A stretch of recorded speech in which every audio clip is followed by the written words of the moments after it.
Uşaqlar, xəritədə ovalıqlar mövzusu ilə davam edirik. Yəni indi xəritədə ovalıqların yerləşməsini öyrənək. Birinci yenə Şimali Amerikadan başlayıram. Şimali Amerikada Alluvial ovalıq olaraq Mississippi ovalığını vurğulayıram. Abrazyon ovalıqlar olaraq isə Atlantik sahili, bir də burada Meksika sahili ovalıq var. Hudson sahili də var, enmə zonası kimi, amma ona hələ ki toxunmuruq. Əsas bu üç ovalığı yadda saxlayın. Mississippi, Atlantik sahili, bir də Meksika sahili ovalıqlar. Keçirəm Cənubi Amerikaya. Cənubi Amerikada 3 dənə əsas ovalıq var. Orinoco ovalığı, Amazon ovalığı, bir də La Plata ovalığı.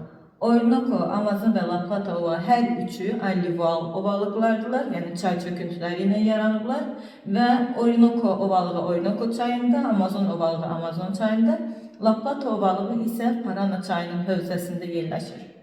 Ovalıqları uşaqlar Afrika materiki ilə davam edirəm. Afrikada enmə zonası kimi Kongo enmə zonasını göstəririk. Yalnız Kongonu yadda saxlayın. Avstraliyada Carpentaria körfəzinin sahilində Carpentaria çökməsi. Burada böyük Avstraliya körfəzinin sahilində isə Nollar Bor düzənliyi və 2 dənə çay Murray-Darling çaylarının hövzəsində isə Murray-Darling ərazisi yerləşir, yəni çökmə zonası yerləşir. Keçək indi Avrasiyamıza. Avrasiyada çoxdur ovalıqlar. Burada Almaniya Polşa ovalığı yerləşir. Eyni adlı ölkələrin ərazisində düşür, yəni Almaniya və Polşa ölkələrinin ərazisində düşür. Şərqi Avropa düzənliyi Ural dağlarına qədər davam edir. Qərbi Sibir ovalığı burada yerləşir. Turan ovalığı burada yerləşir. Kür-Araz ovalığı buradadır.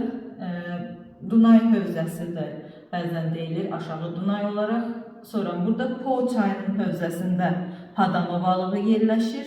Gürcüstan ərazisində bu Po çayı Padan ovalığı İtaliya ərazisinə düşür.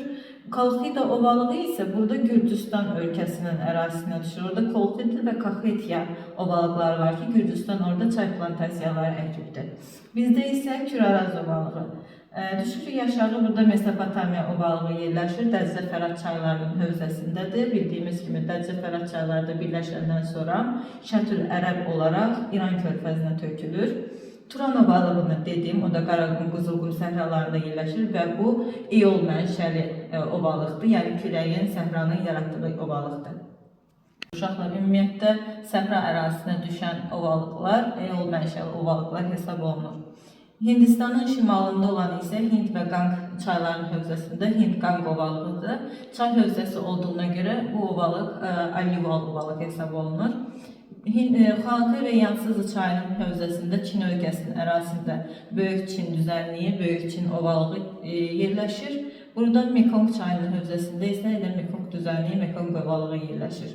Və bunlar da çay çöküntüləri olduğuna görə alluvial ovalıq hesab olunur.